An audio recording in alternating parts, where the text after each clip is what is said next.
Ramai pihak yang mempunyai pandangan politik. Persoalannya, ada yang benar, ada yang separuh benar dan ada yang palsu. untuk itu ikuti bersama saya, Syed Munawar.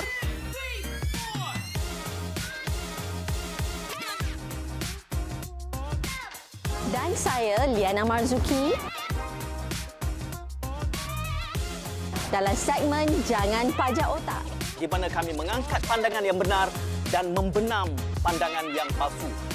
Ikuti Jangan Pajak Otak untuk pandangan yang jelas, padu dan original.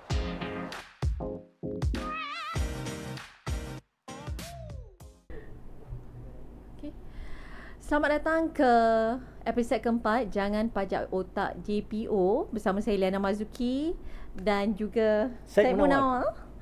Dan minggu lepas kita telah mengadakan satu undian untuk membuat debat Sri Kandi bersama pemimpin muda wanita tanah air. Yang memenangi undian tersebut adalah daripada pihak kerajaan Siti Aisyah Sheikh Ismail yang ada bersama-sama dengan kita pada malam ini. Dan bagi pihak pembangkang, sebenarnya yang memenangi adalah Yang Berhormat Siti Mastura, Ahli Parlimen Kepala Batas. Namun demikian, setelah kita merayu dan menjemput beberapa kali, kita difahamkan beliau tidak dapat hadir kerana terbatas dengan jemputan-jemputan lain. Walau bagaimanapun kita alu-alukan kedatangan yang kita panggil Sasi, saudara Sasi. Yep. Senang sebab namanya panjang. Ya, SM. Ya. Dan Kita- SM hari ini terdiam Saya dah janji nak diam hari ni. sebab minggu lepas dia sudah naik Syekh bertanyakan soalan. Ni ada anak Syekh malam ni. Cukup Malam ni emas ada anak juga. Syekh. Kita dah ada anak Syekh juga di sini. Dan seperti biasa kita akan ada 4 segmen. Mungkin kita buat pengenalan lah dulu sikit. Okey. Saya nak Tasawuf. menegaskan konsepnya Mhm. sebelum Liana teruskan. Selamat datang kepada Terima kasih. Aisyah Sri Kandi ke Sasi ke apa ni? Aisyah, senang. Aisyah. Ya. Aisyah, selamat datang dulu. Konsep kita kepada penonton yang mungkin baru mengenali berjinak jinak dengan JPO adalah tetamu-tetamu kita undi.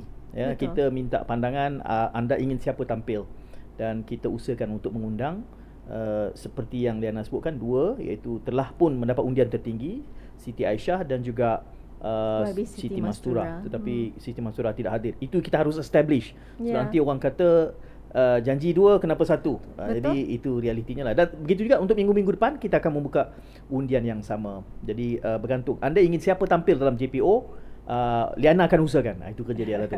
Okey, habis. Kota perkataan saya sudah tamat. Jadi kita ada 4 segmen Baik. untuk saudari Aisyah. Pertamanya ialah segmen Tebus Otak.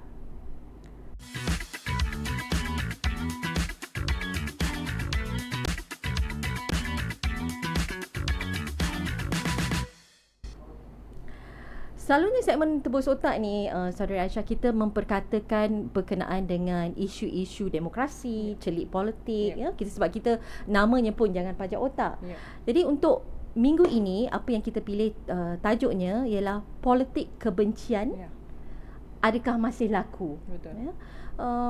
Selalunya kalau kita tengok cara orang politik kita atau ahli politik kita sekarang, tambah-tambahnya selepas PRU15 dan sebagainya, politik kebencian tu makin meningkat. Betul.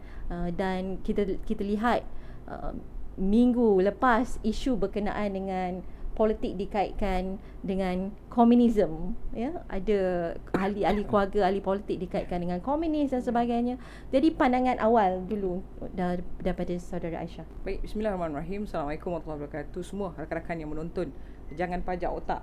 Sebenarnya saya juga nak ucapkan terima kasih kepada Kak Liana dan juga Abang Syed Munawar yang hari ini menjemput saya untuk hadir bersama untuk berkongsi idea, pendapat, kritikan mungkin daripada rakan-rakan di luar sana yang disampaikan kepada kita, yang untuk didengari bukan sahaja di pihak kerajaan. Tengok orang Bukan politik sahaja, cakap. Orang politik cakap betul-betul. Dia memang dia asuh Dia dia begitu begitu lah. kan. Dia memang dia asuh begitu. Kalau orang cakap Aisyah ni dia nampak brutal, sebenarnya hati dia kristal. Mudah macam pecah itu. juga, Mudah pecah bang. Jadi kalau kita bercakap hari ni dalam isu yang dibangkitkan oleh Kak Liana, relevan atau tidak? apa yang disebutkan sebagai politik perkauman. Hari ini yang benda yang saya kira saya paling takut. Sebab anak saya pun tengok TikTok, anak saya pun tengok YouTube, dan benda ini yang setiap hari bertebaran dalam media sosial kita pada hari ini. Anak muda hari ini terpaksa dipasung mindanya, dipajak otaknya dengan perkara-perkara yang seperti ini. Mereka dididik, dinilai sekarang melalui orang kata sentimen perkauman yang dimainkan kepada mereka setiap hari. Sebab tu bila adanya adegan sepupu kepada sepupu, sepupu kepada ni, sebab bila saya baca komen-komen di Facebook tu, orang tanya saya dengan Siti Mastura ni sepupu ke? Saya kata tak, Siti sama tapi sepupu tak. Kalau sepupu cerdiknya sama, ni nampak berbeza. Jadi mungkin orang boleh tengok daripada sudut yang begitu. Tapi bila kita sentuh soal perkauman, hari ni kalau kita tengok, kita buka pintu pagi, sebelah rumah saya bangsa India, depan rumah saya bangsa Cina. Adakah kalau saya seorang yang membawa dan orang kata apa terlalu jumut soal perkauman, bangsa, agama, saya boleh hidup dalam persekitaran yang begitu? Malaysia ni ialah negara majmuk yang kita tahu. Yang kita tahu setiap hari kita akan jumpa pelbagai bangsa, pelbagai budaya di luar sana. Tapi masalahnya apa? Masalahnya ialah apabila adanya mereka-mereka yang berperwatakan agama menggunakan kesempatan ini untuk orang kata menaikkan diri mereka, menggunakan jalan pintas, populariti murahan yang akhirnya menjadikan dan memilih isu politik perkauman sebagai modal paling mudah untuk membina ataupun menimbulkan kemarahan di kalangan orang Melayu.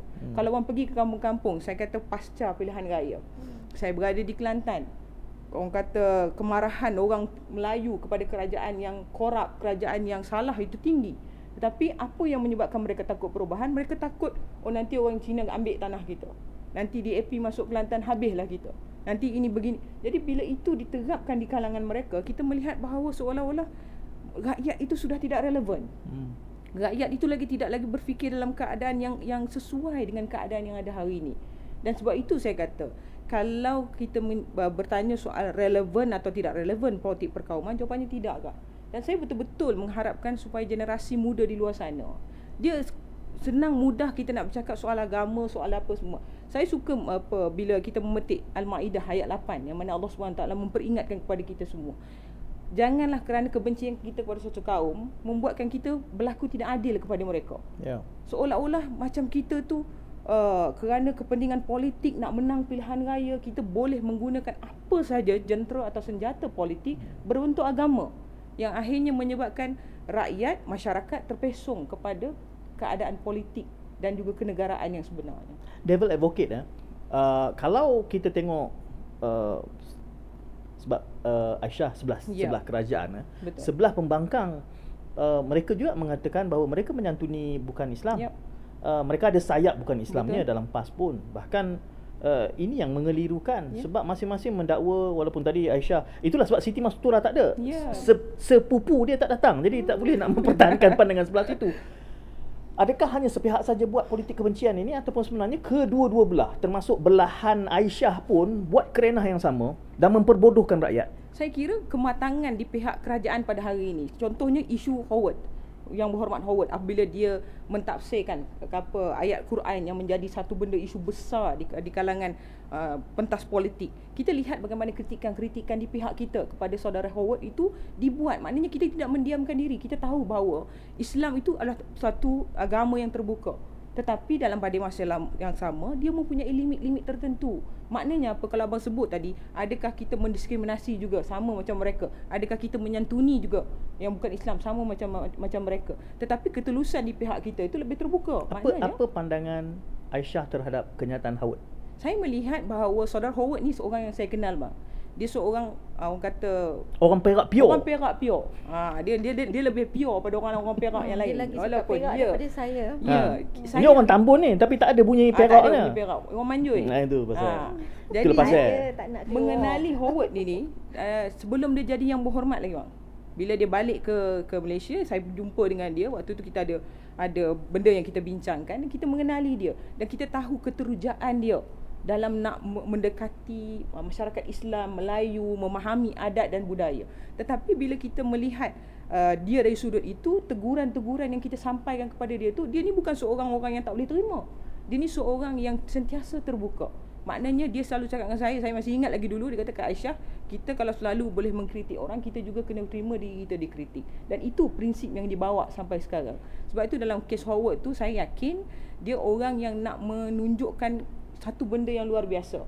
Tetapi mungkin bukan kena pada timing yang betul. Dan mungkin pada ketika sekarang ni, macam kita sebut, balik pada soalan yang awal tadi, politik perkauman, kebencian agama ini adalah sesuatu yang main sekarang, yang besar, menyebabkan dia terkena tempias kepada apa yang dia buat.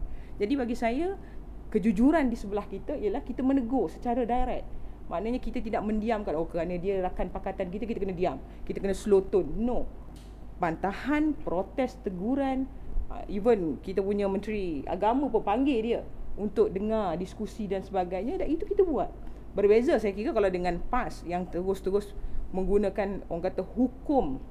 Baru ni di Facebook kalau abang tengok, ada naik situ, ada satu posting anak-anak kita di Pasti yang dikatakan selamat sambut Deepavali kepada anak ini yang belajar di Pasti non-Muslim, di unquote-kan tu non-Muslim. Tapi bila kena di ini kafir harbi. Jadi ini dua standard yang dimainkan oleh parti agama yang akhirnya menyebabkan masyarakat di luar sana seperti merasakan bahawa apa sebenarnya Islam ni, apa sebenarnya agama ini. Kan, kalau kita bercakap tentang konteks negara luar, Islamofobia dan sebagainya, sebenarnya dalam negara kita lebih teruk, lebih kritikal pada waktu sekarang. Jadi saya rasa mungkin itu yang boleh kita jadikan perbandingan. Saya rasa kalau dalam ketiga-tiga kita ni, SM yang paling lama lah. Betul. Mengadap Oh, orang kita orang politik tua dan lah tu. Sebut saja, saya tak ada masalah. orang lama, saya tak cakap orang tua. Orang lama, orang otai yang saya rasa banyak dekat dengan orang politik, dan boleh dikatakan saya rasa saya memandang dia satu sosok yang non-partisan. Betul. Kita tanya dia pula. Baik, sebab setuju. ni podcast kan, ni Apa bukan hal dia selalu pula? ingat dia host, Saya okey. sounding board, tanya dia kita lantun balik pada Aisyah. Saudari Aisyah pun tanya, saya nak tanya dulu. Melihat daripada konteks dua-dua belah pihak ni, politik kebencian, SM tengok adakah pihak kerajaan dulu menjadi pembangkang juga membawa politik kebencian? Tak seteruk ini, kerana partinya tidak membawa elemen kaum.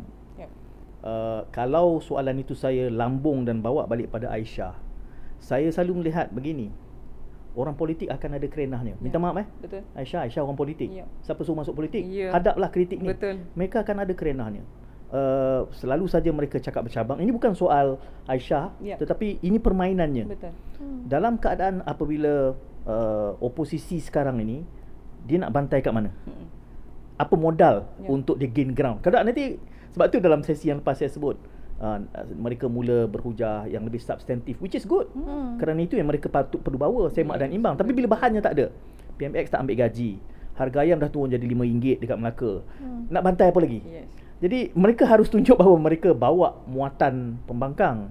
Bila tidak ada dan kelihatannya what is available still adalah ini, jadi saya anggap mereka akan sentiasa bermain itu. Tetapi Aisyah, yang saya nak susulan soalan tu, saya lambung pula, dia melantun pada Aisyah. Kenapa agaknya dari kacamata Aisyah sebagai pemimpin muda dan bakal jadi tua macam saya, betul.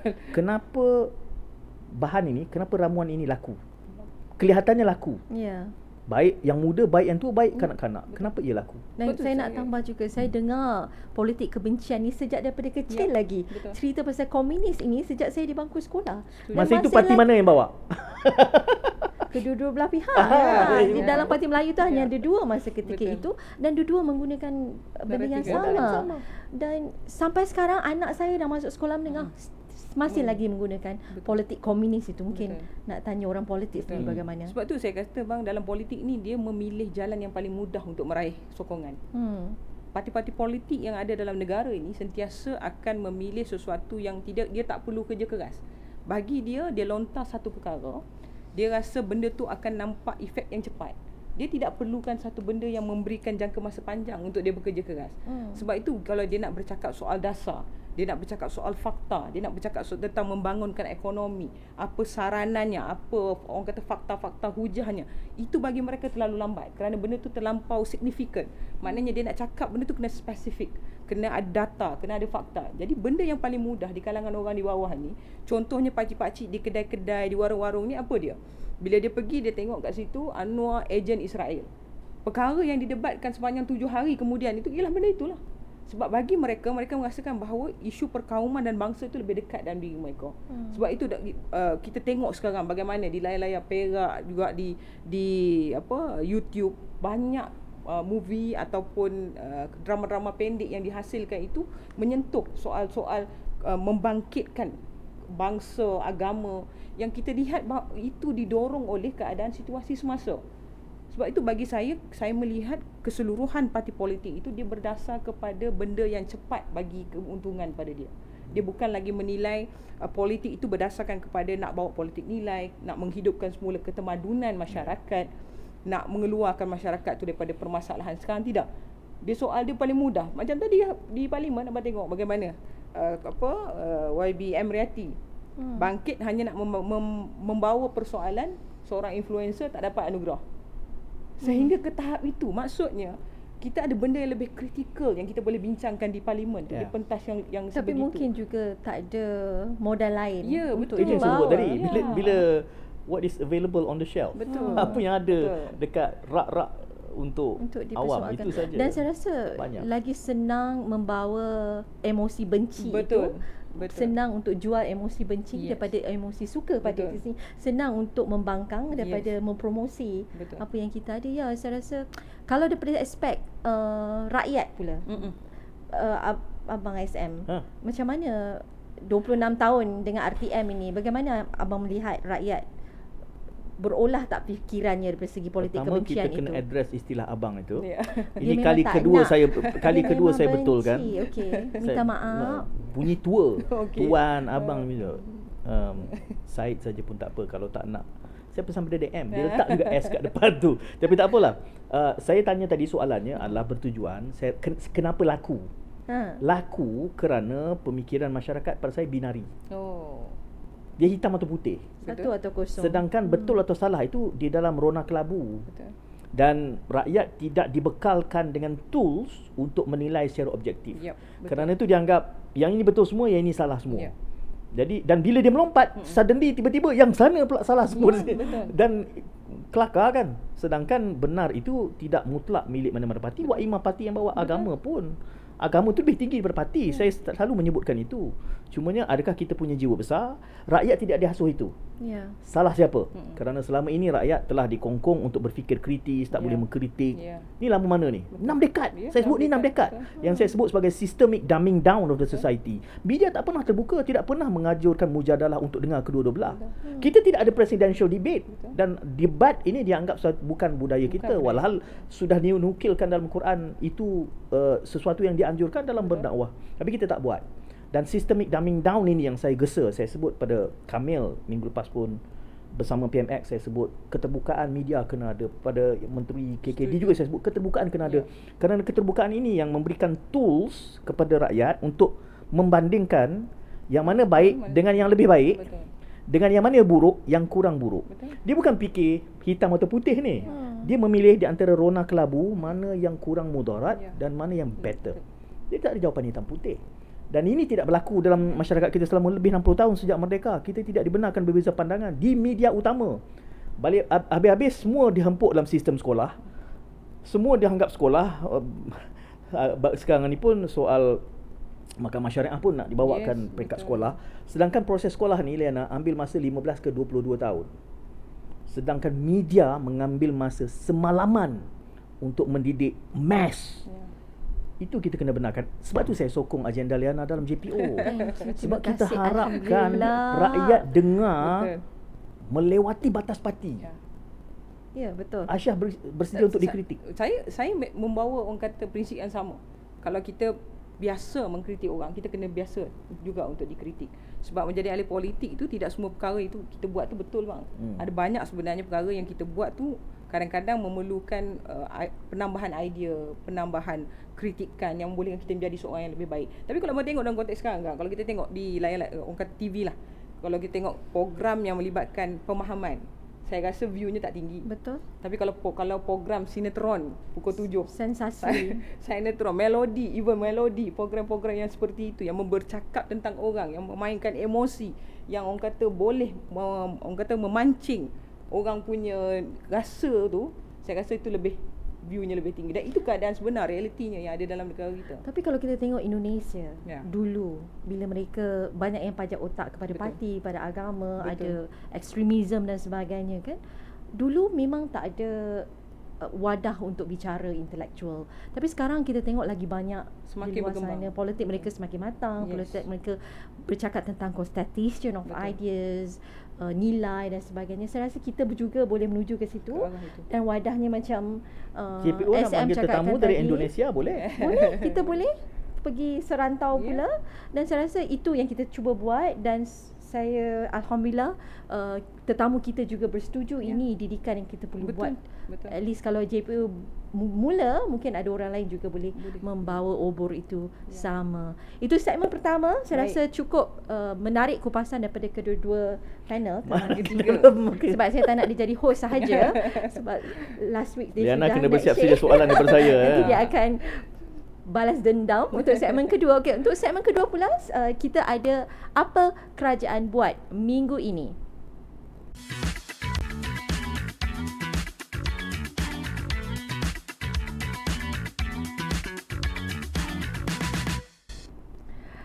Jadi untuk segmen apa kerajaan buat minggu ini yang dipilih oleh penerbit ialah berkenaan dengan Perdana Menteri kita Ya. yang menghadiri sidang tergempar OIC di Riyadh baru-baru ini dan apa sebenarnya yang berlaku di sana, bagaimana dia membawa pendirian Malaysia. Mungkin kita minta SM untuk kupas dulu. Bagi saya itu ini mukadimah sikit Ya. saja. Mukadimah. Sebab isu yang dibawakan tu isu besar dan Betul. tergempar kerana benda ni dah lama. Betul. Ya, lebih 75 tahun. Betul. Saya rasa kalau kita lihat dari segi sosok PMX ni, dia dah memperjuangkan ini berapa? 30-40 tahun Lama. sebenarnya. Dia bercakap Ya. konsisten ya. Cuma menariknya ini peluang kali pertama dia sebagai PM. Perdana Menteri. Betul. Dan saya selalu sebut ini, ramai orang mungkin menganggap usaha yang dilakukan oleh PMX ini iseng-isengan. Beberapa minggu lepas, seminggu 2 minggu lepas, proses melobi daripada satu negara ke satu negara. Betul. Sebenarnya semasa beberapa hari sebelum sidang Himpunan Malaysia bersama Palestin di Bukit Jalil, Ya. PMX sebenarnya baru saja pulang daripada berjumpa Betul. dengan ketua-ketua kerajaan negara. Ya. Yang orang tak perasan adalah di pentas itu PMX ucap terima kasih kepada Menteri Luar. Sebab saya pernah menembual Menteri Luar. Saya tahu sukarnya dalam tempoh beberapa hari nak dapat temu janji antara satu ketua negara dengan ketua negara lain from one state, from one country to another. Itu satu proses lobby yang sebenarnya luar biasa itu. Itu orang mungkin anggap biasalah PM. No. Dia tidak semudah itu. Sebelum ini kan orang mengkritik, kata PMX tak boleh berjumpa dengan Muhammad bin Salman. Ya. Kan? Now daripada satu negara ke satu negara berjumpa Erdogan, Assisi segala macam ini, itu memerlukan usaha yang sangat rumit, pressure yang sangat besar untuk diselenggarakan dalam tempoh hanya beberapa hari. It's a very tall order dan satu feat, satu tugasan yang sebenarnya sangat mencabar dan berjaya dilakukan. Kita mungkin agak kecewa sebab kita kata okey 4 negara tidak sebulat suara dalam konteks cuba untuk meletakkan sanction tekanan kepada Israel. Tetapi saya rasa saya setuju dengan Prof Afandi Saleh malam tadi, dia menyebut bahawa it takes a process. Dan hakikat bahawa sidang tergempar itu berjaya dilaksanakan atas usaha titik peluh PMX. Saya rasa itu satu benda yang besar. Betul. Aisyah berpandangan bagaimana? Saya melihat sekarang kita rata-rata orang kata sentimen yang dibawa dalam negara kita ialah melihat Anwar Ibrahim itu pada kadar sekarang. Orang tak tahu macam tadi macam Abang sebut, anak muda tak tahu 1983 Anwar Ibrahim ketika mana almarhum Yasir Arafat datang sendiri ke Malaysia dan mengisytiharkan Anwar itu ialah anak Palestin. Dan ini satu sejarah besar, sejarah yang dinukilkan dalam bentuk nyata. Ada video, ada dokumentasi yang boleh dijadikan rujukan. Bagaimana waktu dia menjadi ketua pemuda UMNO, dia menghasilkan satu himpunan besar yang melibatkan isu Palestin. Dan kita tengok bagaimana kesungguhan itu berlaku puluh tahun yang dulu. Tetapi bila macam abang sebut tadi lah, bila dalam keadaan sekarang dia memegang tampuk kuasa, itu memberikan dia satu, saya rasa kita kena beri satu salute kepada dia kerana dia cakap serupa bikin. Maknanya sebelum-sebelum ni mungkin perbuatan dan percakapan itu tidak sebagai ketua negara, tidak sebagai orang yang memegang sesuatu negara untuk dia praktikkan, tetapi sekarang dia react sebagai seorang yang aku ada kuasa dan aku kena tunjuk bahawa apa yang aku nyatakan daripada dulu tu konsisten sampai sekarang. Dan masalahnya sekarang ialah bila kita tengok bagaimana tekanan-tekanan yang diberikan kepada dia, walaupun ada kritikan dalam negara yang mengatakan bahawa itu hanyalah gimmick, lakonan dan sebagainya, tetapi kesungguhan rakyat di bawah ni bang, dia melihat kesungguhan Perdana Menteri tu. Ada ketikanya bila saya turun ke bawah, dia kata betul ke PM kita ni buat macam ni. Saya kata kalau kita berpaksi kepada, boleh buka Facebook dia, TikTok dia, ada bukti sahih yang ditunjukkan. Ini bukan satu benda yang main-main. Jadi orang melihat itu bahawa betul lah, maknanya ruang yang kita bagi kepada Anwar Ibrahim ni adalah satu ruang yang betul-betul terwujud. Dokongan rakyat di bawah dan juga rakyat nak melihat bahawa negara Malaysia ini memberikan satu penentangan jelas kepada bentuk penindasan kemanusiaan ini betul-betul ada. Kalau sebelum ini bang, mungkin ucapan dia itu ucapan ketua pembangkang, ucapan mewakili parti politik, tapi sekarang ucapan itu dilihat sebagai ucapan ketua negara yang serba sedikit, mahu atau tidak mahu, kita kena mengakui bahawa dia memberikan impak kuat kepada negara-negara Arab, khususnya yang melihat bahawa Anwar Ibrahim ni sesuatu. Macam orang cakap tadi, mungkin kerana menteri luarnya itu bekerja keras, tetapi kita kena tahu juga aura seorang yang bernama Anwar Ibrahim itu memungkinkan pertemuan-pertemuan itu berlaku. Saya tak mengatakan kalau kata orang lain tak berlaku, tetapi orang tahu konsistensi Anwar Ibrahim itu menyebabkan orang menghormati dia dan memungkinkan pertemuan-pertemuan sehingga kan banyak perkara. Yang terbaru adik kita Nurul Ain. Sebenarnya saya nak cerita juga Nurul Ain ni bukan nak claim kredit bang, tapi Nurul Ain ni sebenarnya dia dulu juga Seri Kandi Keadilan daripada Ampang. Dia memang kahwin orang sana dan dia kesana dan akhirnya selamat tiba di negara atas, orang kata bukan kerana kita taksub pada Anwar Ibrahim tu, tetapi kerana kerja keras dia, kerana dia nak melakukan itu. Dan yang lebih penting, poinnya ialah percakapan dia tu diterima dan tindakan tu berlaku. Maknanya dia bukan omongan kosong, bukan satu tadi saya telefon orang tu, saya telefon orang ni, apa yang ada. Tapi kita tengok bila dia telefon, mana berlaku benda tu. Maknanya dia buat apa yang dia janjikan kepada rakyat Malaysia. Ini gimmick politik, Liana, kata setengah orang. Sokongan Malaysia pada Palestin ni memberi merit politik kepada PMX. Saya merasakan bila beliau pergi ke Riyadh baru-baru ni, OIC dan Liga Arab itu, ada valid juga kalau mereka hendak lontarkan tomahan tersebut, kerana apa yang diucapkan oleh PMX pada ketika itu ialah dua desakannya. Satu, gencatan senjata kedua-dua pihak, dan yang kedua ialah mempercepatkan bantuan kemanusiaan kepada Palestin. Tetapi yang membawa cadangan untuk membuat boikot ekonomi dan boikot daripada segi diplomasi bukan datang daripada Malaysia, datang daripada Algeria. Dan kita saksikan memang ramailah yang menolak. Kita tengok yang liga-liga Arab menolak mungkin kerana ada isu implikasi ekonomi. US di situ kerana mereka bergantung harap pada US daripada segi ekonominya, dan mereka menolak saranan tersebut. Tetapi kita nampak desakan itu datang daripada dunia ketiga, bukan daripada Malaysia. Saya melihat mungkin mereka selepas itu PM nak ke APEC pula, ke APEC pula dan mengambil safe position selamat. Dia mendesak tapi tidak sampai mendesak terlampau sangat hingga menyebabkan seluruh negara Islam membuat boikot ekonomi terhadap Israel dan boikot diplomasi itu.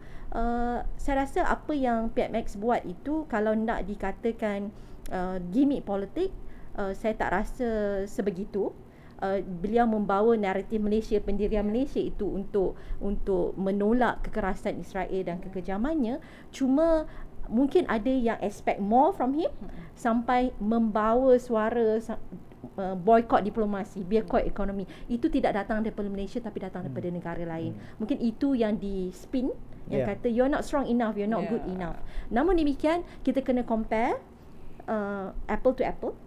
Dulu juga ada isu perang ini ketika zaman kerajaan 33 bulan, dan kita boleh lihat perbandingan bagaimana mereka lakukan pula. Mungkin pada setengah orang ini tidak cukup apa yang dilakukan oleh Perdana Menteri Malaysia pada ketika ini, tapi bagaimana pula kalau kita compare dengan pembangkang apa yang mereka buat terdahulu. Yeah. Jadi pada saya selalu kita tak pajak otak atas kenyataan atau kritikan. Kita kena bandingkan fakta dan data yang ada, dan selalu tanya adakah betul apa yang dilontarkan itu, dan menilai sendiri. Betul.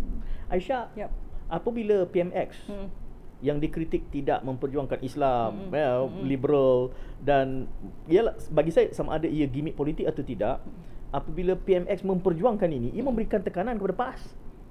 Jelas bang, kalau tidak kalau kata tidak ada tekanan ataupun kita boleh tengok reaksi tindak balas mereka. Bagi saya, kalau seseorang tu merasakan bahawa Anwar Ibrahim ni picisan saja, dia buat ni gimmick aja, tak memberikan apa-apa manfaat ataupun tekanan kepada mereka, reaksinya tu tak seperti ni. Kita melihat tekanan-tekanan tu sehingga kan kita rasa macam kamu ni tak relevan langsung ke pemikirannya. Maksudnya bang, aura Datuk Seri Anwar Ibrahim tu juga, dan juga tindakan yang dibuat oleh Datuk Seri Anwar Ibrahim itu memberikan implikasi jelas. Bukan sahaja kepada Liga Arab, bukan sahaja kepada dunia, tetapi juga kepada lawan-lawan politik dia. Maknanya ketegasan beliau yang ada sekarang ini menunjukkan bahawa label-label yang pernah mereka lekatkan di bahawa Anwar Ibrahim tu liberal lah, tidak Islamik lah, pemimpin yang begini-begini itu, orang kata boleh dinoktahkan dengan tindakan yang dibuat oleh PMX sekarang. Maksudnya dalam keadaan dia menjaga negara dia menjaga rakyat dia, cuba memulihkan ekonomi, cuba membangunkan semula masyarakat dia. Dalam masa yang sama, dia tidak melupakan masyarakat dua negara, apa orang kata Palestin dan sebagainya, kerana dia merasakan bahawa keseimbangan tu boleh dilakukan. Dan sebab tu tadi bila Kak Lana kata yang pegang 33 bulan tu pun reaksinya tidak seperti ini. Dan saya yakin kalau mereka masih memegang tampuk kuasa pun, mereka tidak akan terlihat sebegini. Sebabnya benda ini datang daripada jiwa bang. Perbuatan ini dia datang daripada jiwa. Dia bukan sesuatu yang boleh dibuat-buat. Ini bukan sesuatu yang orang kata kerana kita jadi kerajaan kita nak buat. Tidak. Ada kerajaan yang memilih untuk tidak buat. Ada manusia, ada mungkin juga individu yang merasakan bahawa tak buat pun tak apa. Cukup sekadar kritikan ringan, cukup sekadar kita mengatakan bahawa kita menyokong Palestin. Tetapi ini perbuatan yang kalau kita tengok siang di Malaysia, malam dah sampai di Riyadh. Dan ini satu yang kita ada banyak anekdot tentang itu, tapi saya tak membuka semuanya. Nak menyemuh luka daripada kenyataan yang disebut oleh Aisyah ini, Liana, adalah saya konsisten macam yang saya sebut semasa minggu lepas. PAS perlu masuk kerajaan. Itu akan melenyapkan. Saya nak kait balik segmen yang pertama tadi, politik kebencian. Saya nak tanya juga kepada SM. Kenapa mungkin tanya kita ni Aisyah? Jauh Aisyah datang tau. Kita berkongsi betul. pandangan. So, politik kebencian tu saya merasakan bagaimanapun PMX cuba melakukan apa yang baik untuk negara atau apa baik untuk serantau dunia Islam dan sebagainya, mereka tidak boleh mengangkat naratif tersebut. Kerana itu akan backfire to them. Dan adakah ini apa saja benda yang PMX buat itu mereka cuba jatuhkan dan spin, adakah kerana politik kebencian itu untuk menanam lebih banyak kebencian kepada rakyat? Your view. Politik ini adalah perdagangan sokongan. Untuk dapat sokongan, kita kena show our metal. Bila barang dagangan tu tak ada, jam lah. apa lagi yang ada dekat atas shelf tu, saya kata what is available on the shelf kan. Kerana itu saya rasa nak mengubatnya, saya sebut itu, I think it's high time untuk PAS join. Jadi mereka harus, sebab tu minggu lepas pun saya sebut, saya kata kerana itu apabila ditegur tentang ralat bajet itu, akhirnya adalah bahan yang substantif nak diperdebatkan. Bukan tuding benda yang picisan, yang tidak membantu dasar. Bukan polisi advocacy kan. Jadi Dewan sangat senteng lah pada istilah saya kalau dalam Dewan Rakyat itu membincangkan benda yang remeh-temeh. Ada saja sisi yang sebenarnya substantif, tapi itu yang perlu dilakukan. Jadi bila tak ada, tak mampu nak garap, tak boleh nak kuik ke dalam, what is available yang nampak di shelf je lah, apa yang boleh. Dan mereka menganggap bahawa itulah tugas yang menjadi pembangkang, to undermine. Betul di satu sudut, tetapi harus didatangkan hujahnya, harus didatangkan faktanya, dan bukan benda yang sifatnya sangat picisan yang tak membantu advokasi dasar yang baik. Sebenarnya ada banyak. So kalau satu sesi nanti kita senaraikan, kita sebut satu persatu yang sepatutnya diperdebatkan di dalam parlimen, tapi tidak diperdebatkan dalam parlimen. Saya nak tanya juga Saudari Aisyah, pandangan Saudari Aisyah berkenaan dengan stature PMX di di dunia Islam? Adakah mereka memandang beliau sebagai salah seorang pemimpin yang membawa suara dunia Islam? Saya merujuk balik apa yang tadi Abang Syed Munawar kata, bagaimana pertemuan tu boleh dimungkinkan, bermaksud orang melihat kredibiliti Anwar Ibrahim tu. Kalaulah dia bukan seorang yang mempunyai kredibiliti dan aura seperti Anwar Ibrahim, maknanya latar belakangnya itu tidak menunjukkan perjuangan daripada dulu. Mereka tidak merujuk kepada semangat yang dibawa daripada satu ketika dulu. Mungkin itu tidak akan berlaku.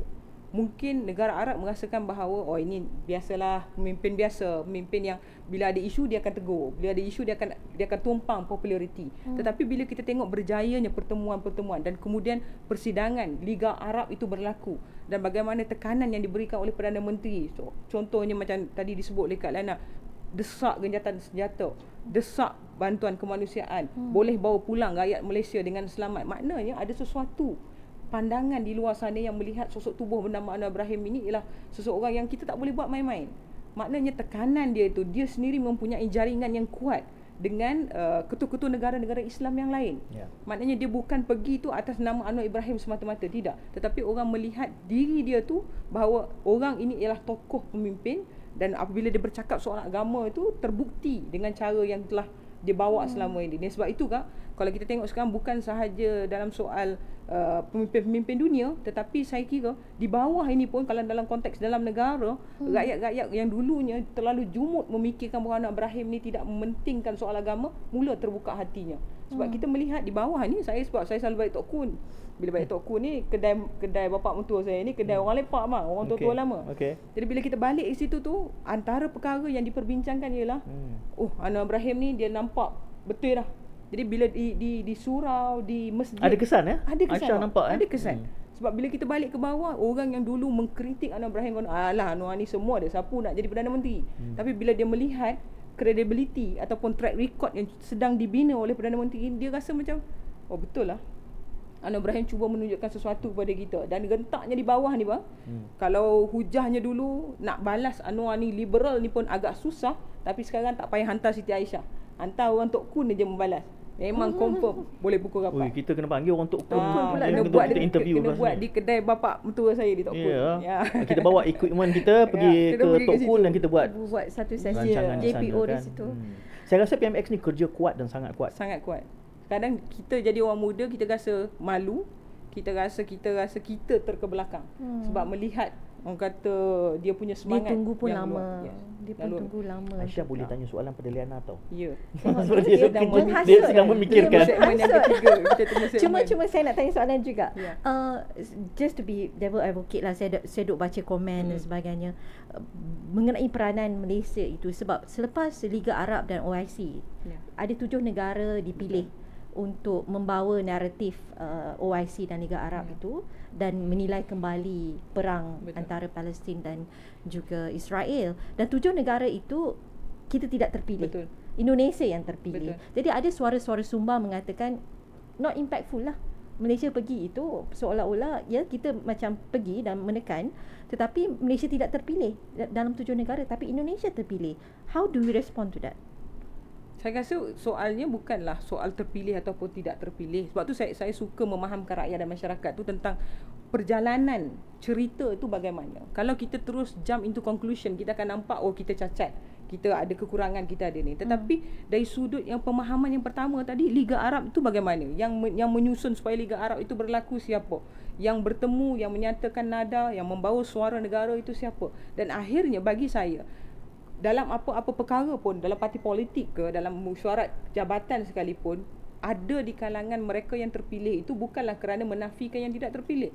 Bagi saya, keputusan yang dibuat itu, orang yang membawa orang kata jawapan atau keputusan muktamad dalam persidangan itu ialah orang-orang yang mungkin kepercayaannya itu bukan kata kita tidak ada kepercayaan, tetapi mungkin kedekatan mereka kepada negara dan isu itu lebih dekat berbanding dengan Malaysia. Sebab itu kita melihat mungkin untuk rantau Asia itu Indonesia dilihat sebagai negara yang mungkin berpotensi dari sudut itu.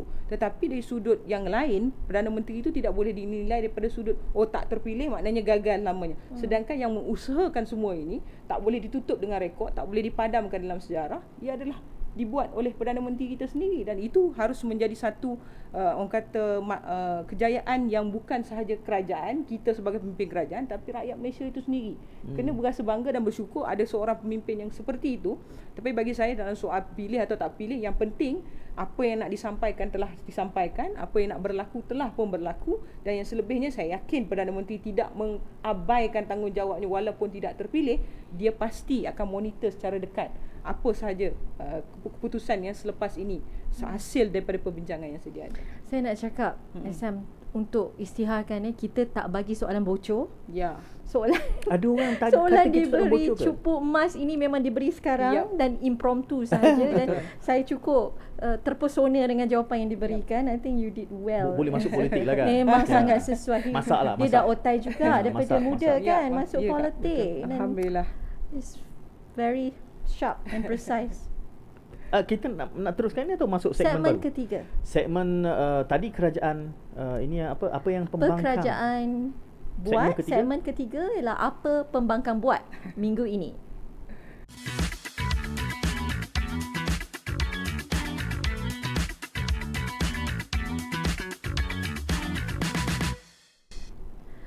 Saya rasa SM dan saudara Aisyah, yang paling sensasi sekali apa berlaku dalam seminggu ini ialah cerita katak si katak lompat. Ya, katak si katak lompat di mana kita saksikan 4 ahli parlimen pembangkang sudah mengatakan sokongan kepada kerajaan dan juga PMX. Katanya ramai lagi yang berbaris ni. Saya dengar gosip-gosip politik di bawah sampai 10 orang. Wow. Okey. Dan bukan saja daripada Parti Bersatu, juga parti-parti lain dalam Perikatan Nasional. Ada yang kata ada Parti PAS, tapi itu gosip politik lah. Little Bird beritahu. Kita tak tahu kesahihannya. Dalam seminggu dua ni insya-Allah kita akan tahu. Cuma daripada segi orang politik bagaimana memandang perkara tersebut.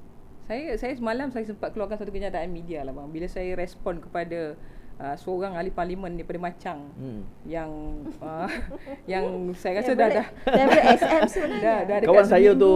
dah dekat seminggu ni muka dia je yang keluar TV. Okey. Kan, sehinggakan dia tanya media tak nak tanya soalan. Jadi ini masalah konflik identiti saya rasa. Dia sebabnya kita melihat sekarang macam kita sebut tadi soal perkauman, pembangkang ni dia tidak ada nilai fokus. Sebab tu dalam kenyataan saya semalam saya sebut sepatutnya Perikatan Nasional tu menilai semula hubungan kerjasama di dalam mereka, yang mana hari ini kegagalan pemimpin mereka menyebabkan 4 mungkin tambah 10 yang akan berpindah sokongan kepada kerajaan yang ada hari ini. Maksudnya sekarang mereka kena berhenti menuding jari kepada Perdana Menteri, mengatakan bahawa adanya sogokan, adanya apa-apa sahaja bentuk perundingan belakang. Mereka tak boleh samakan kita seperti mereka. Ini masalah dia, sebab mereka dah biasa buat benda tu dan mereka merasakan bahawa kali ini mereka pula orang kata situasi yang sama berlaku pada mereka, dan mereka merasakan bahawa kita juga beli, kita juga ni. Saya nak tegaskan yang pertamanya, Perdana Menteri mempunyai sokongan yang cukup. Rakan-rakan komponen dalam Barisan Nasional Kerajaan Perpaduan, kita sudah mempunyai angka yang cukup besar. Tidak perlu menggambarkan bahawa Perdana Menteri itu terlalu terdesak sehingga perlu membuat kerja-kerja jahat seperti itu. Saya kira orang-orang yang menggunakan media menuduh Perdana Menteri menggunakan kaedah-kaedah seperti ini ialah orang yang nak meraih populariti murahan melalui isu-isu yang picisan seperti ini. Kalau nak kira yang ditekankan oleh Perdana Menteri itu ialah runding dengan timbalan timbalan Perdana Menteri 2, dan kalau kamu bersetuju, okey. Dan kalau kamu tak bersetuju, tak apa. Tetapi kita lihat sekarang hampir nak masuk setahun ini. Maknanya pemimpin di kalangan Perikatan Nasional tu kena tanya juga orang yang dihantar negotiate tu, apa yang susah sangat kamu nak terima ni? Kan kalau kita dulu masih pembangkang, kita hantar negotiate dan kita terima dan kita berjalan dengan baik. Tapi kita lihat sekarang seolah-olah kamu demand sesuatu yang lebih daripada apa yang ada sekarang. Dan itu sepatutnya yang dikongsikan dengan rakyat dan masyarakat, bukan apa yang kita tawarkan kepada kamu. Sebab bagi saya jelas kalau apa sahaja bentuk rundingan yang cuba dibuat, akhirnya kebajikan itu kepada rakyat. Tetapi kalau ada sesuatu yang kamu rasa tak cukup dengan apa yang kita tawarkan kepada kamu, maksudnya kamu ada sesuatu yang dalam diri kamu nak lebih daripada itu. Dan itu yang patutnya mereka ceritakan kepada rakyat. Oh tak, kami nak macam ini, kami nak macam ini. Tapi kejujuran itu tidak ada, dan akhirnya apa yang berlaku dalam minggu pembangkang ini ialah mereka tidak lagi bercakap soal Palestin, mereka tak lagi bercakap soal membangunkan ekonomi. Itu sebab tadi saya sebut lagi sekali, masuk dalam Dewan Parlimen bercakap tentang influencer tak dapat anugerah. Mereka tak ada titik fokus tu. Dan akhirnya menyebabkan mereka lupa apa sebenarnya mereka nak kena selesaikan. Mereka lebih berkira-kira, yalah sebab hari-hari dikata dah cukup jumlah. Tapi malangnya setiap malam jumlah tu hilang. Jadi ini saya kira apa yang pembangkang buat dalam minggu ini ataupun 2 minggu yang sebelum ini yang akhirnya tidak memberikan orang kata pelaburan tambahan pun kepada rakyat di bawah. Apa respon Liana bila katanya ada quid pro quo mereka yang memberikan sokongan ini? Saya cuba memberi pandangan setelus yang mungkin. Mungkin ada yang tidak gemar. Tak telus pun tak apa, tak ada siapa tahu. Saya merasakan gimmick-gimmick politik ni kita dah biasa dengar.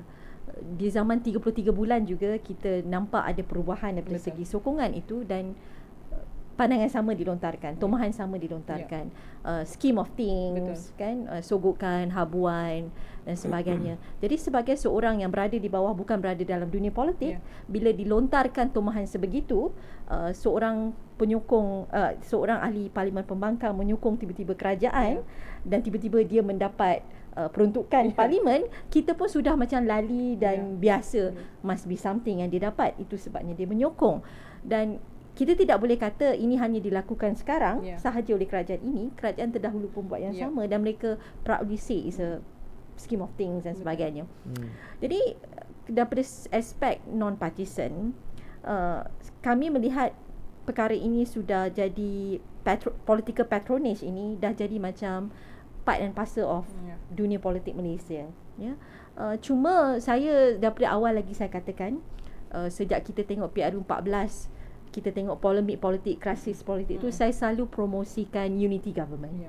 Kerana kalau kita tak ada unity government, maknanya semuanya atas paksi yang sama untuk membina negara, selagi itu kita tidak boleh bergerak ke hadapan. Kerana orang politik ni akan cari way and means untuk menjatuhkan sesama mereka.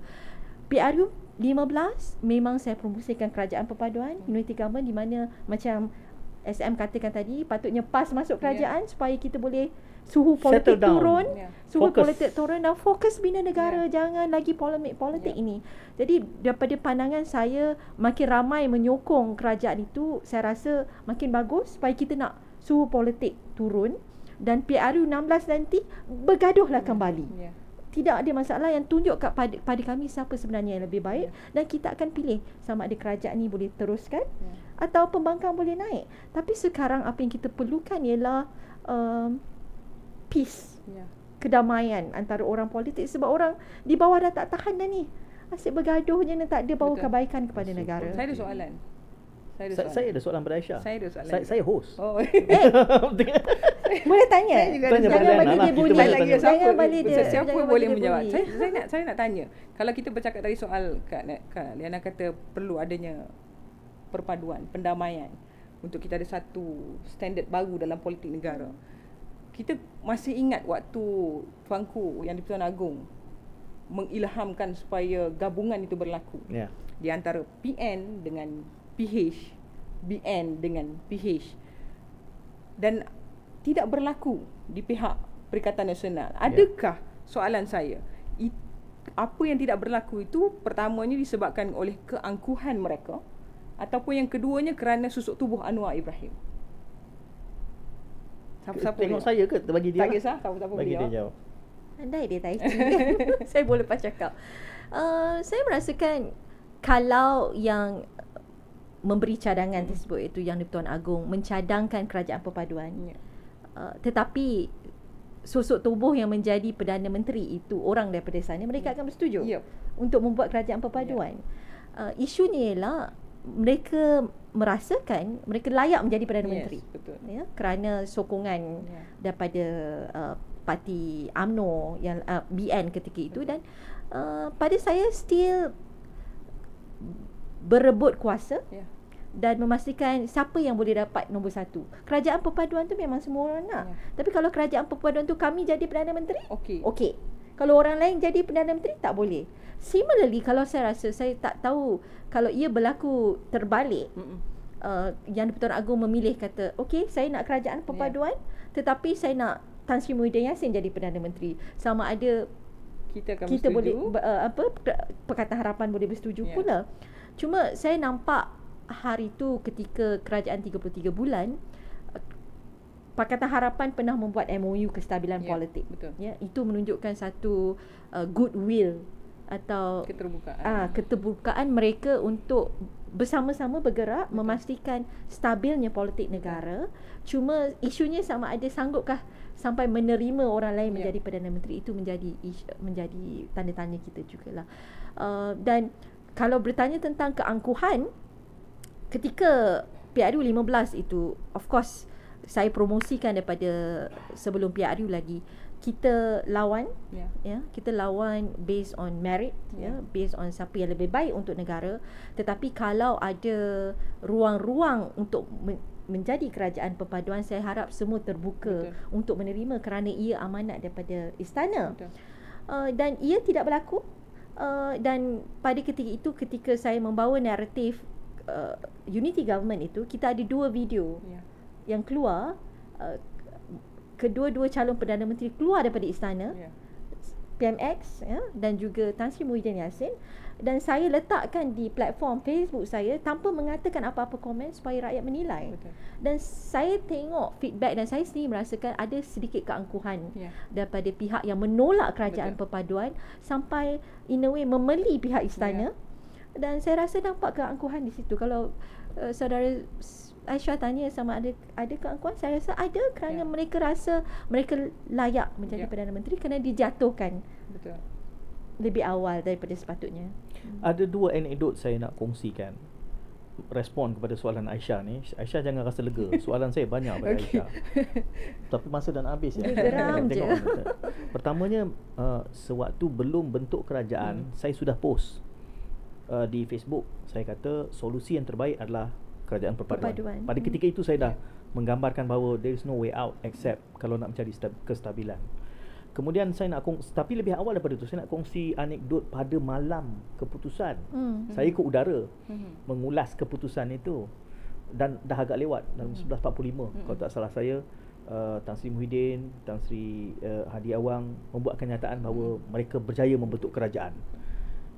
Kalau penonton menonton siaran itu semula, mungkin ada di YouTube, saya komen, saya rasa aneh kenyataan ini kerana UMNO tidak ada di pentas pada ketika itu. Macam mana nak mencukupkan 112 itu? Datang dari mana? Sebab di pentas yang sama tak ada wakil daripada Parti Sabah, tak ada wakil Parti Sarawak. Dan kita tahu dalam studio kita kira congaknya adalah PHDAP lebih tinggi. Dan saya sebut masa live tu, saya kata saya rasa 2-3 minit lagi Anwar Ibrahim akan tampil membuat kenyataan yang sama. Dan betul berlaku. 2-3 minit selepas itu. Jadi saya kata ternyatalah bahawa actually apa yang berlaku pada malam itu adalah political pressure untuk pressure nak berikan, nak membina naratif bahawa they have the numbers. But in fact nobody has the numbers. Dan kita tahu sikap Sabah Sarawak terhadap PAS. Jadi kalau tanpa Sabah Sarawak dan UMNO yang berada di tengah-tengah, PN tak boleh membentuk. Kita tahu nombornya tak ada.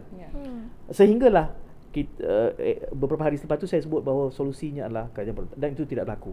Kalau kita dengar kedua-dua belah, masing-masing ada ceritanya.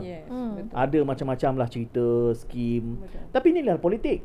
Scheme of things juga ni kan. Siapa yang lebih cerdik dalam permainan ini, maka dialah yang dapat. Cumanya it's a clear cut dalam konteks pengiraan. Dan entah macam manalah Tuhan buat kan. Perikat PKR, DAP dengan UMNO ngam-ngam. Cukup-cukup sahaja. Ngam-ngam. Tanpa perlu consolidate Sabah dan Sarawak. Ngam-ngam sungguh.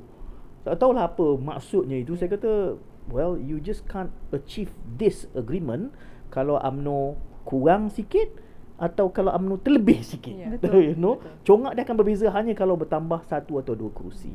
Maka ini yang kita lihat berlaku pada hari ini, sebab tidak mahu melihat. Kita nak percaya dia ada perincian naratif masing-masing. Kalau kita dengar panjang lebar sebenarnya hujah. Saya baca Datuk Mahzuki punya komen, saya baca, dia pun kawan juga, saya baca semua kan. Dan kita juga dengar hujah yang di sebelah sini. Tetapi history are written by the victors. Naratif ini akan boleh kekal, teruslah. Kan itu hak masing-masing untuk memperhujahkan. Tapi kita menganggap bahawa kalaupun nak perang sabil semula, tunggu PRU. Sebab kita kata proses tebuk atap ini tidak akan membantu Malaysia untuk membina fundamental yang lebih baik. Setuju. Itu saja. Jadi jangan sembanglah bab tebuk atap ini. Cuma kalau saya tanya soalan, saya tahu masa dah habis ya. Boleh dah masuk teruskan, saya Boleh rasa. lagi kita teruskan ke? Ni penjaga masa dia pegang rotan tidak?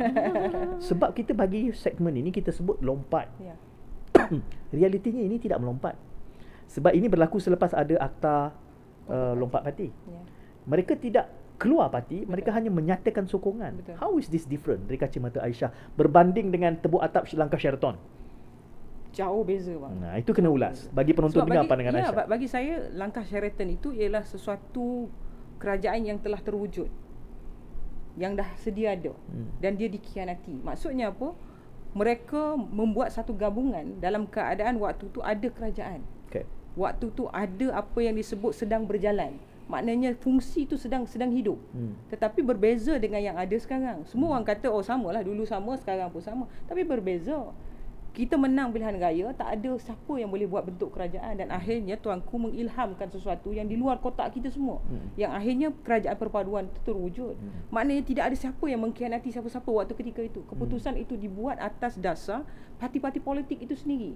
Tidak ada siapa pun yang dibeli untuk pergi memberikan sokongan, menyatakan sokongan, bilang kursi dan sebagainya. Tapi itu dua benda yang berbeza. Saya kena sebut dulu sebabnya orang mengatakan bahawa oh samalah dulu langkah Sheraton dan juga sekarang. Beza. Dulu gabungan yang dibuat untuk mengkhianati dan mereka khianat. Sampai tukar Perdana Menteri. Dan gabungan itu dibuat atas sebab yang salah. Tetapi gabungan yang ada hari ini adalah gabungan yang dibuat untuk benda yang betul, iaitu untuk maintain negara, untuk berjalan sebagai sebuah kerajaan, untuk pulihkan balik ekonomi, untuk angkat semula martabat rakyat dan ketemadunan masyarakat dalam negara kita.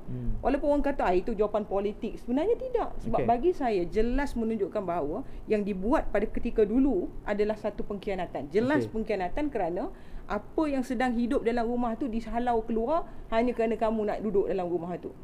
Dalam keadaan orang tu bayar sewa, dalam keadaan orang tu hidup dengan baik, bil elektrik bayar, bil air bayar, kamu tenang dia keluar. Itu pengkhianatan. Saya nak bagi analogi boleh? Kita pergi makan, rasa sup, lepas tu kita kata sup ni tak sedap, tukar chef. Berbanding dengan kita kata sup ni sedap, caranya tambah garam sikit lagi. Kekalkan chef yang ada. So itu dua benda yang berbeza. Sepatutnya dia menjadi ramuan tambahan, tetapi dia tidak orang kata apa, bijak untuk memikirkan soal itu, tapi dia mengambil jalan pintas yang mudah macam awak cakap tadi lah. Tukar chef boleh selesai masalah. Sedangkan proses nak cari chef tu pun kalau kena orang yang salah, bawang kena import dari India jauh lagi. Bawang tak ada. Betul. Saya nak jadi devil's advocate sikit. Sebab kita jangan pajak otak kan. Kena ada juga elemen mempersoalkan apa yang berlaku.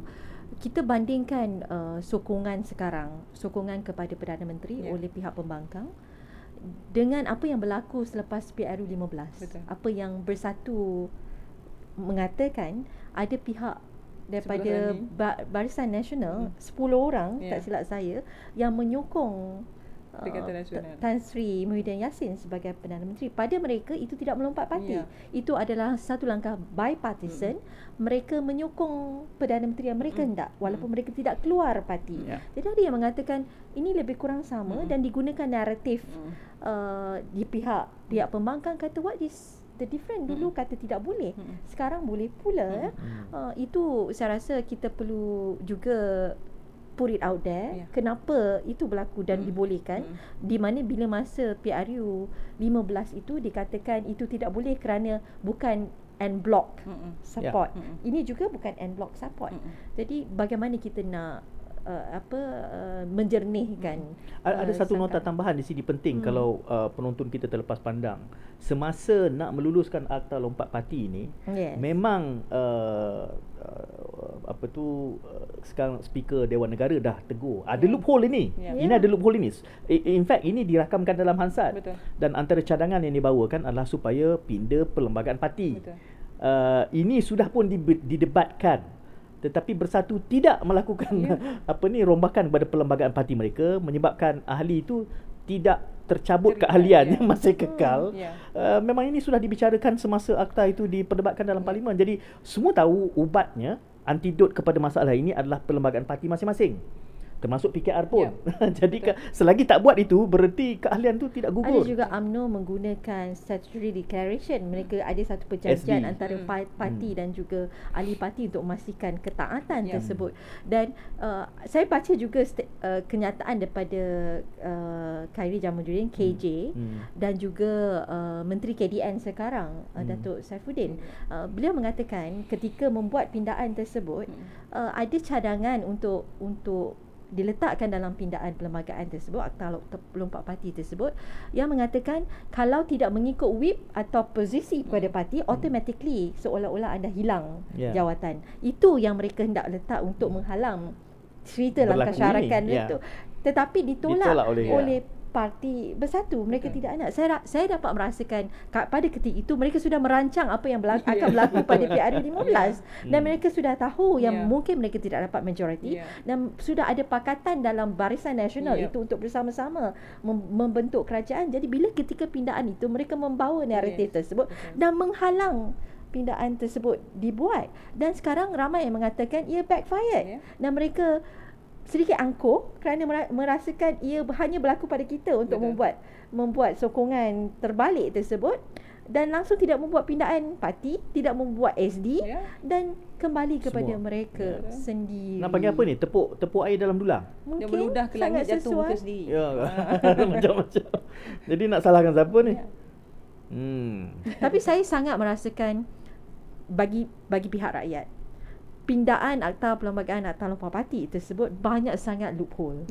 Boleh dipermainkan. Dan kalau kita nak bercakap apa yang baik untuk negara, kalau betul-betul nak buat kestabilan politik, pindaan itu juga perlu dibuat, diperketatkan pindaan supaya tidak boleh lagi dipelekeh dan dipermainkan oleh kedua-dua belah pihak. Sebab kita tak nak langkah Sheraton atau Tebuk Atap ini akan membuatkan negara hilang 5 tahun.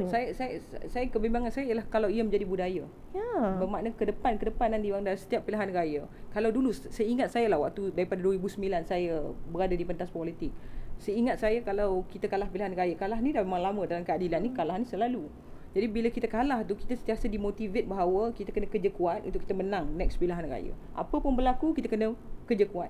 Tak ada soal nak beli, nak itu ni, tak ada. Tetapi bila sekarang kita melihat ia sebagai satu budaya, dah syok pula. Dia dah jadi benda yang tak ada ketentuan. Maknanya mana-mana pihak yang merasakan bahawa kecenderungan dia tu kepada sesuatu benda tu tinggi, dia boleh saja membuat keputusan pada bila masa. Dan natijah daripada apa yang berlaku hari ni, kesannya nanti ialah kepada politik-politik muda yang akan lahir selepas ini.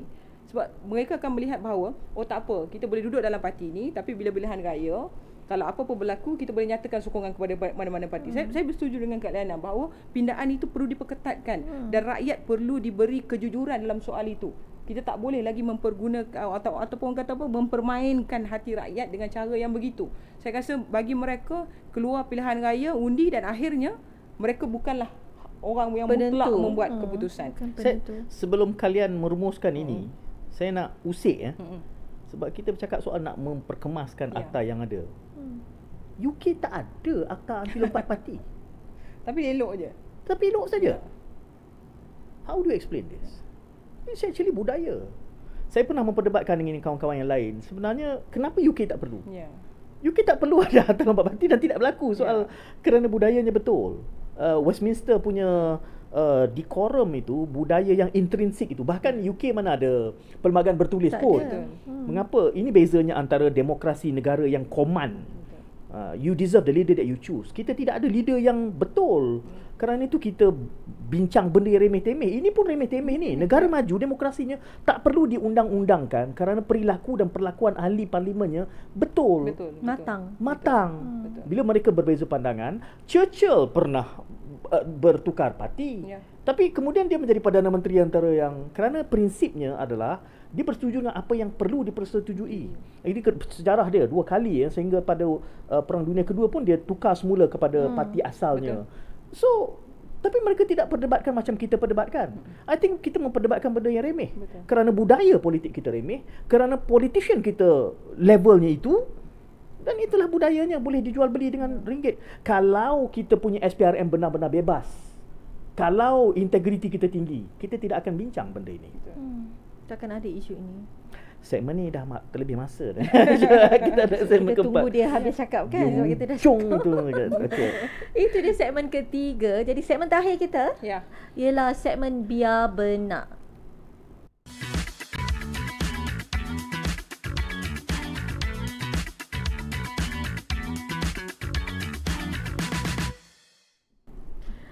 Selalunya segmen biar benar ni kita ambil apa-apa saja propaganda atau misconception di luar sana supaya kita boleh letakkan fakta yang benar lah. Jadi minggu ini penerbit kita pilih isu berkenaan dengan kes YB Syed Saddiq yang hangat diperdebatkan kerana dikatakan hukumannya sangat-sangat tragis. Betul. Dan sangat-sangat teruk kerana ada sebatan di situ. Dan sedikit tular ada kenyataan seorang artis yang membela YB Syed Saddiq, mengatakan hukumannya terlampau harsh, terlampau kejam. Kenapa ada sebatan, memperlekehkan mahkamah, memperlekehkan hakim, dan juga to the extent minta ada kudeta, penggulingan kerajaan disebabkan kes kerana kes ini kita nak bincang-bincang lah kerana artis juga influencer. Ada juga orang yang taksub artis, pajak otak kepada all these influencer dan artis. Jadi mungkin kita boleh bicarakan apa sebenarnya kes ini dan pandangan Saudari Aisyah dulu. Aisyah simpati ke tidak pada Syed Saddiq? Saya sebab melihat kepada isu, pada kes yang sedang dia jalani dan hukuman yang Aisyah simpati atau tidak pada Syed Saddiq? saya tidak simpati. Apa istilah yang betul untuk menggambarkan isi hati Aisyah terhadap Syed Saddiq? Saya lebih kepada, saya tidak simpati kepada perbuatan dia, tetapi saya simpati kepada nilai perjuangan yang ada dalam diri dia. Saya merasakan bahawa Aisyah ni pandai lah Liana. Very good bahawa politician. negara ini Dia patut menang dah. negara ini seolah-olah Tutup macam tutup mata aku geram sikit dia bercakap.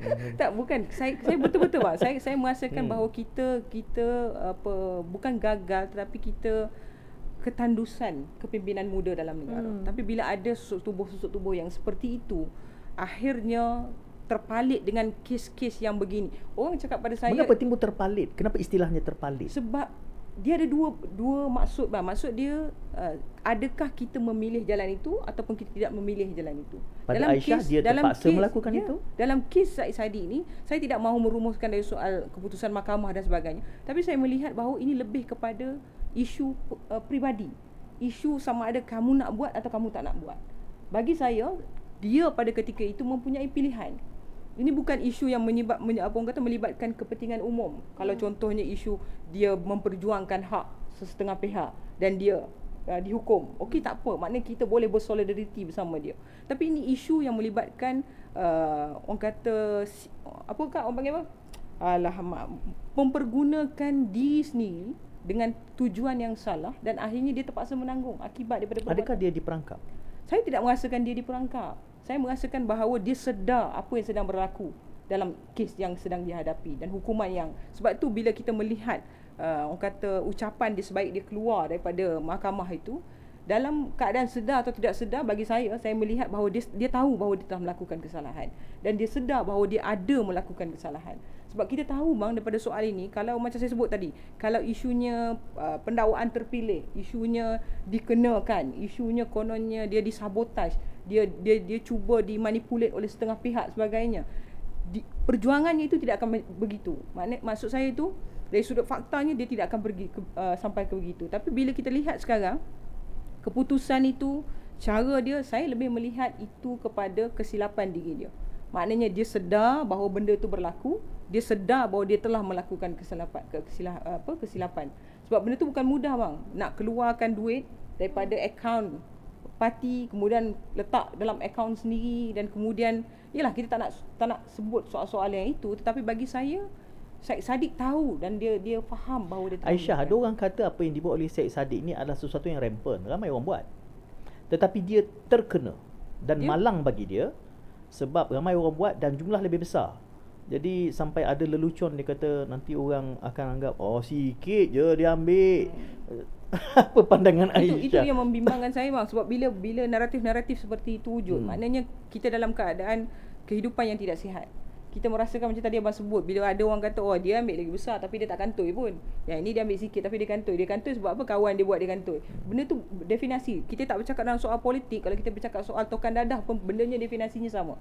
Orang akan cakap dia tu masuk ke dalam sebab apa? Kawan dia kenakan dia sendiri. Tetapi sebagai dua situasi yang berbeza, kehidupan masyarakat dan juga ahli politik, apabila dia meletakkan diri dia sebagai seorang pemimpin, dia kena tahu apa yang dari soal prinsip, apa yang dia buat betul atau tidak betul tu kena balik pada diri dia sendiri. Sebab itu bang, orang selalu cakap menjadi ahli politik memerlukan kita memikir 2-3 kali lebih jauh daripada orang biasa. Kalau dia tidak buat itu, maka muda tidak akan ada upaya untuk mendayung sampan politik. Kalau Komen itu, Aisyah. kalau itulah yang orang kata apa, tindakan yang dibuat tu berdasarkan kepada fakta yang seperti itu, saya rasa kita sudah kehilangan satu pemimpin muda yang tidak mempunyai prinsip, yang menggadaikan prinsip dia hanya kerana untuk kelangsungan yang jangka masa pendek.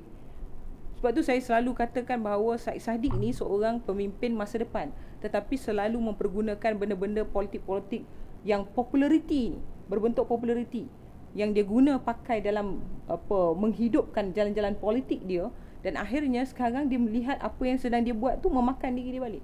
Kita tahu dia boleh merayu, akan naik ke Mahkamah Persekutuan. Betul. Jadi proses tu mungkin 2 tahun sebelum dia perlu meninggalkan kerusi itu. Adakah Said Saddiq masih ada masa depan politik? Kalau ditanya pada saya sekarang, kalau di kalangan macam tadilah akak sebut influencer, di kalangan artis pun ada juga yang orang kata kejumudan pemikirannya itu ke arah itu. Saya tidak mengatakan bahawa dia akan hilang sokongan secara 100%, tidak. Akan ada golongan-golongan yang terus memberikan sokongan kepada dia, akan ada golongan yang terus memberikan dukungan kepada dia. Tetapi dari sudut masyarakat di bawah ini, apabila isu-isu seperti ini berlaku, mahu atau tak mahu, percaya atau tidak percaya, implikasi itu ada. Dan di bawah ini pun rakyat di bawah juga menilai dia dari sudut kes yang kita sebut tadi, macam saya cakap tadi. Kalau kes itu kes kemanusiaan, kes yang melibatkan masyarakat umum, kes yang menyebabkan benda-benda yang spesifik kepada perjuangan, pengorbanan, mungkin orang boleh angkat dan selut dia. Tetapi bila kes itu melibatkan diri dia sendiri, benda yang melibatkan peribadi, benda yang melibatkan dia boleh membuat pilihan ya ataupun tidak, maknanya orang merasakan bahawa kau bercakap soal prinsip ni, prinsip tu setakat kat mulut je lah. Pada hakikatnya bila kau diuji, kau memilih jalan yang salah juga. Anwar Ibrahim juga disumbat ke dalam penjara, dan di awal tadi kita membicarakan tentang ketokohan dan kehebatan dia sebagai Perdana Menteri. Said Saddiq mampu buat comeback seumpamanya? Macam saya cakap tadi bang, dia berbalik kepada isu yang orang kata apa, yang mewarnai batang tubuh itu. Anwar Ibrahim itu isunya berbeza dengan apa yang berlaku pada Said Saddiq. Macam saya cakap tadi, Said Saddiq itu muda, satu yang pertamanya. Yang keduanya, isu itu ialah isu yang dia mempunyai penghormatan dan akal dan minda dia sebagai seorang susuk tubuh pemimpin muda yang boleh membuat keputusan ya ataupun tidak. Tapi Anwar Ibrahim itu isunya berbeza-beza. Masuk keluar penjara itu isunya isu kemanusiaan, baling, isu pelbagai isu-isu yang mengangkat dia akhirnya, yang mana orang tidak melupakan dia kerana jasa-jasa yang telah dia buat. Tetapi bagi Said Saddiq, selepas ini andai kata dia hilang posisi sebagai ahli parlimen, kalau dia keluar dan dia perlu membina semula naratif politiknya, itu akan mengambil masa kerana bukanlah semudah itu rakyat nak melupakan apa yang dibuat, walaupun orang mengatakan bahawa bukanlah duit rakyat yang dicuri, bukanlah duit yang begitu banyak yang diambil. Itu macam abang sebut tadi lah, ini semua masih banyak lagi orang kata fakta-fakta yang orang kata menjadi sokongan kepada perbuatan dia. Tetapi di luar sana, saya yakin dan saya percaya ada di kalangan kelompok-kelompok rakyat dan masyarakat yang menilai seseorang itu daripada sudut apa dia dihukum. Sebagai orang muda, apa nasib muda tanpa Said Saddiq? Saya melihat sebenarnya saya tak wajar kalau saya mengatakan bahawa muda tu tidak mempunyai masa depan. Saya melihat ramai tokoh-tokoh dalam muda itu yang mempunyai kewajaran politik, yang mempunyai ideologi politik yang berbeza-beza, tapi mempunyai jangka masa yang panjang. Saya mengenali beberapa susuk tubuh dalam tu yang saya rasa Kak Liana mempunyai track record dalam politik yang boleh kata dalam soal kelantangan, idea ada itu potensi ada potensi. Tetapi permasalahan cabaran bagi mereka hari ini ialah selepas bukan Said Saddiq yang mengemudi parti itu, bila Amira terpaksa memikul tanggungjawab itu, dia terpaksa bekerja 2 kali ganda. Kerana muda sebelum ini dikenali sebagai Said Saddiq. Mau atau tak mau, orang tahu muda ni kerana Said Saddiq. Orang tak tahu muda tu kerana Amira, kerana tokoh-tokoh yang lain. Itu yang dipopularkan. Tetapi sekarang bila mana Syed Saddiq tidak lagi menjadi presiden parti, Amira mengambil tempat, maknanya Amira terpaksa bekerja 2 kali ganda. Dan ini bang yang saya suka, sebab apa, cabaran itu diletak di bahu wanita muda. Jangan lupa Amira itu juga ada 2 nama. Ya. Amira Aisyah. Aisyah ni nama untuk orang yang bukan kaling-kaling. Tapi bukan sepupu juga bang. Bukan sepupu. Bukan sepupu. Sangkakan sepupu, 2 pupu. Bukan sepupu. Saya nak melihat kes kita nak berbalik Ya. pada kes Syed Saddiq tu. Saya melihat kes ini berkenaan dengan budaya politik. Ya. Bagaimana budaya politik boomers Betul. atau orang lama yang dibawa kepada Betul.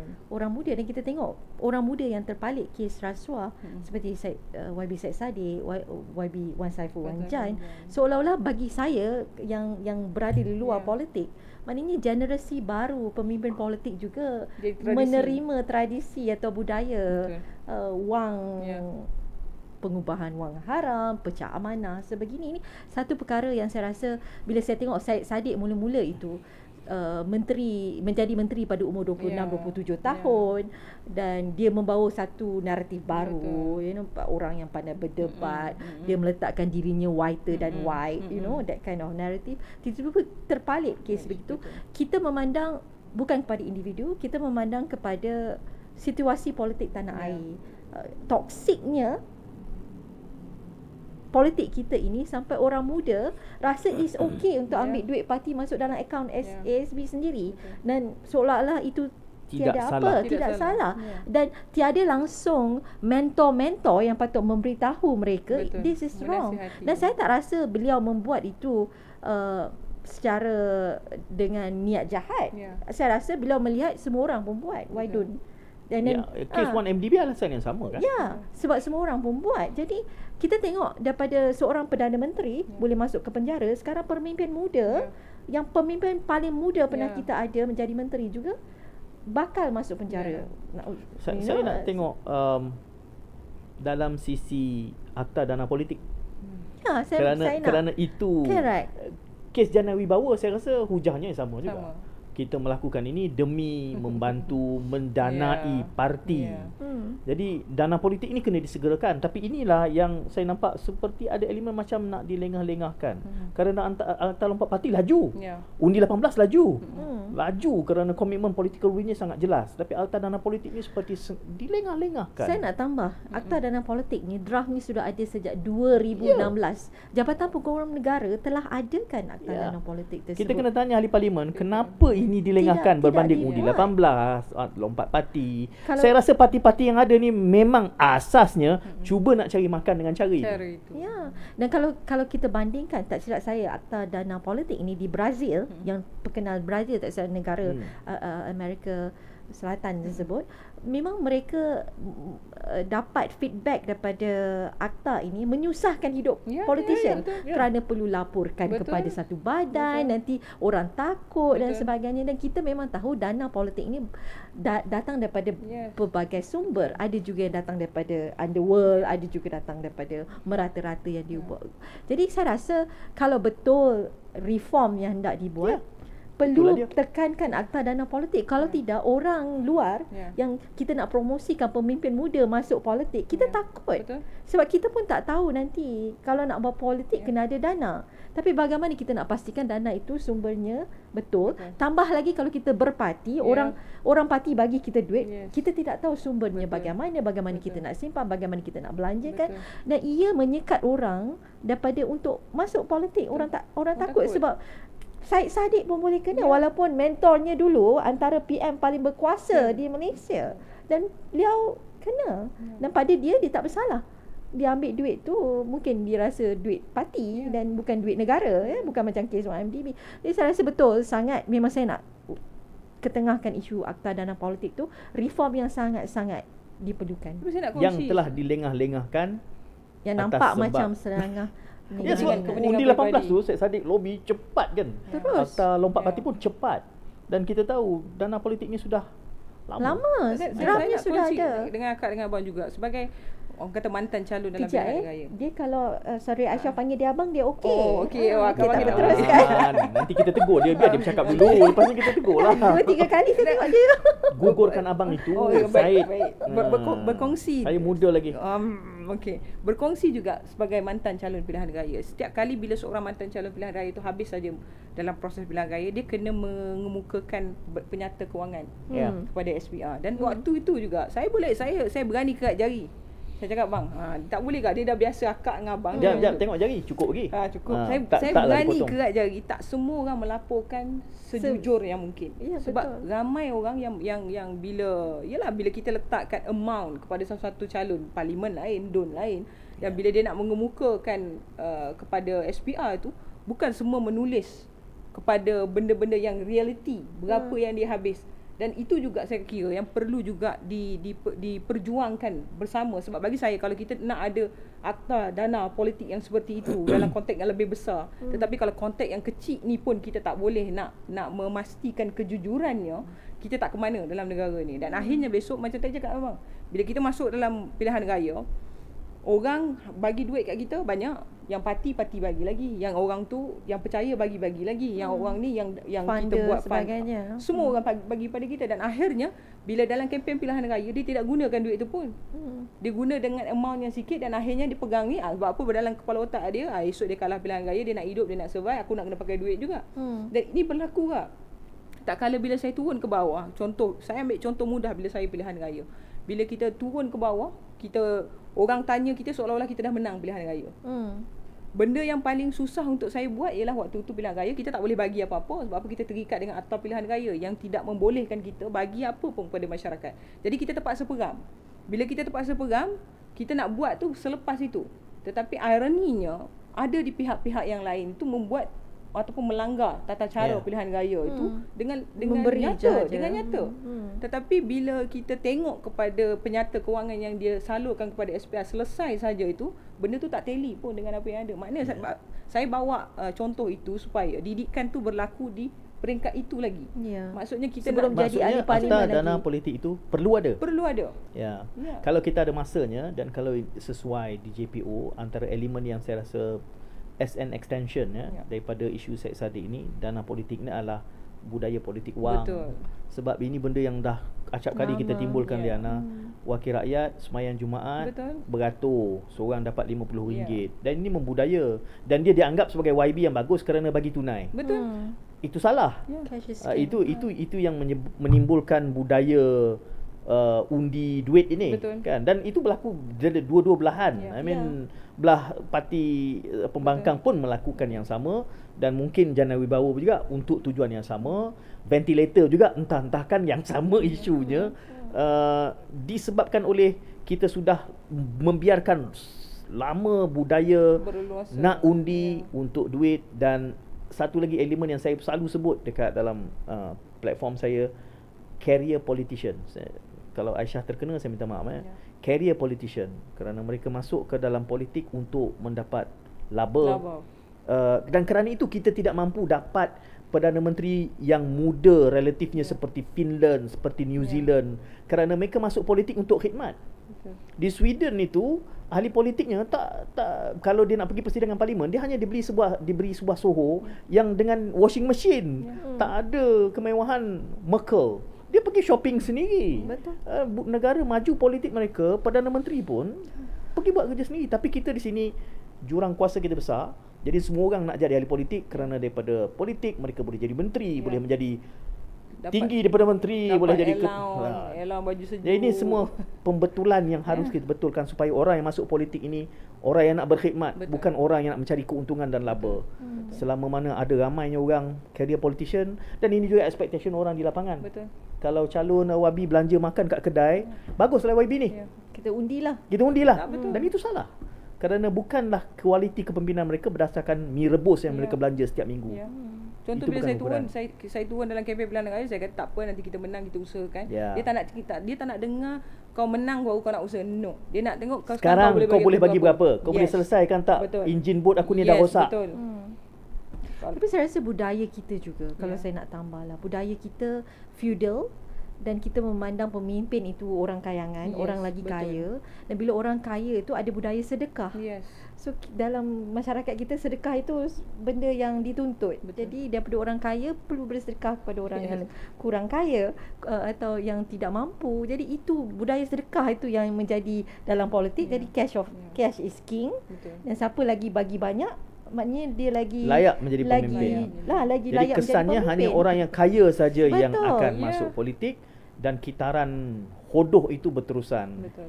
Dan orang akan masuk politik untuk jadi kaya. Untuk jadi Betul. kaya kerana dia Setuju. melihat contoh yang sudah ada. Yes. Malaysia adalah antara negara yang paling tinggi jurang kuasanya. Selagi kita ada jurang Kerana kuasa perks itu, itu. selagi itulah persepsi bahawa pemimpin mesti kaya. Betul. Bila itulah expectationnya, maka parti-parti seperti muda terdorong untuk melakukan ini, bukan untuk kita Saya rasa kalau ia masih tetap salah. Kalau boleh propose sedikit reform lah, kalau mungkin insya-Allah PRU 16 kita ada YB. Wallahualam. Jangan kalau YB. boleh kita kena push kerajaan ini untuk buat reform. Ya. Saya Barulah nak cakap Malaysia akan pasal- maju. Saya kata sabar. Saya marah sebab kita melengah-lengahkan benda yang perlu. Ali- Harta dana politik kena cepat. Betul, setuju sangat. Cuma saya nak kata Geram.